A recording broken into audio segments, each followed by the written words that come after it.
So I want to talk to you about proof of concept.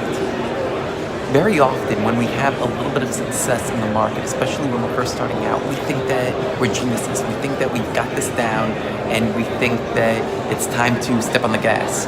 We might think this after about having a month's worth of results, maybe having 2 or 3 months of results, maybe 6 months of results, maybe a year's worth of results.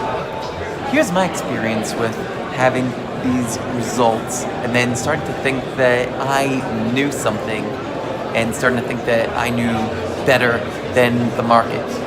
So back in 2011, I had a real good size position in silver. If you go back and look at the chart of silver, it was having this parabolic move. And I started to really load up in January of 2011 and building this silver position. Every time that it would pull back, I would go in, and it just kept on working and kept on working. And I'm a genius. Everything that I'm touching, that and a few other trades, were all working really well in my favor. And so I thought that I actually knew something, right? That I had the Midas touch, so to speak, even though we're talking about silver. So it keeps on moving up, and we get to April, and I'm getting married on April 30th. And a lot of stuff happening with the wedding and final preparations, and I know what I'm doing. I'm still long silver. I'm expecting this to just keep on moving up. And so I start to neglect risk management. Some of the things that got me to where I was going, I thought that my analysis was so strong that I didn't need to worry about risk management. I would keep my stops nice and loose, and proof of concept. Past 4 months, past year or so, doing pretty well. And I get married and I go on my honeymoon. And I come back in the middle of May. And I come back, and what we see is this terrible collapse in silver. What happened, right? Did the market implode? Did somebody else screw me? No. I screwed myself because I allowed my ego to get way too big. And I think that happens way too often, especially to newer traders. And it was a lesson that I needed to learn the hard way. I think that when we start to experience success, it becomes real easy for us to have to learn lessons the hard way. And I hope that you watching this, you understand that you don't want to learn lessons the hard way. What we need to do is always, always, always respect risk, respect the market, and I think that's the key ingredient. Respect risk, respect the market. Don't let our egos get in the way of our trades.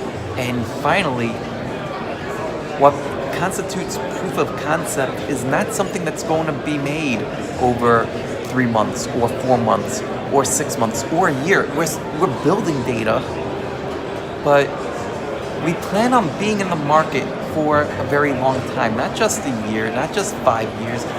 Many of us that we're learning how to trade and we're putting in all the time and the effort to learn how to do this, we plan on trading for the rest of our lives.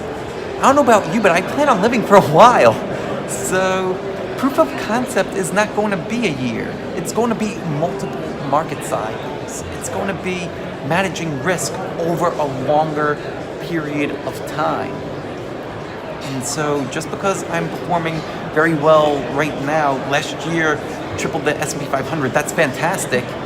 But does that prove that my concept is incredible, that it's going to work in every single market cycle? No.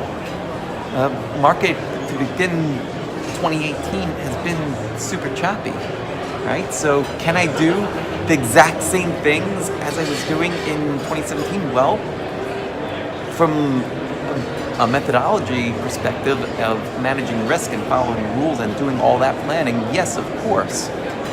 Are the same kinds of things going to work? How do different time frames come into play?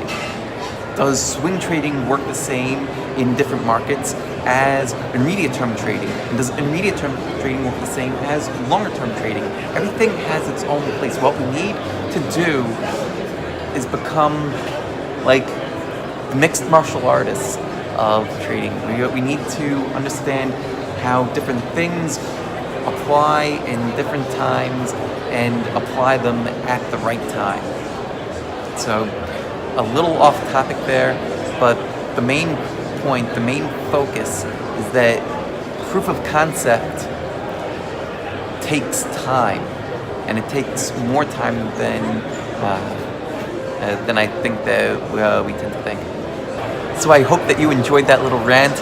Let me know what you think. Leave some comments down below. I'm real curious to hear what you thought about this.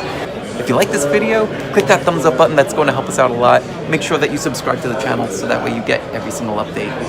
Thank you so much for watching. I really appreciate it, and I'll see you again in the next video. Take care and have a great day.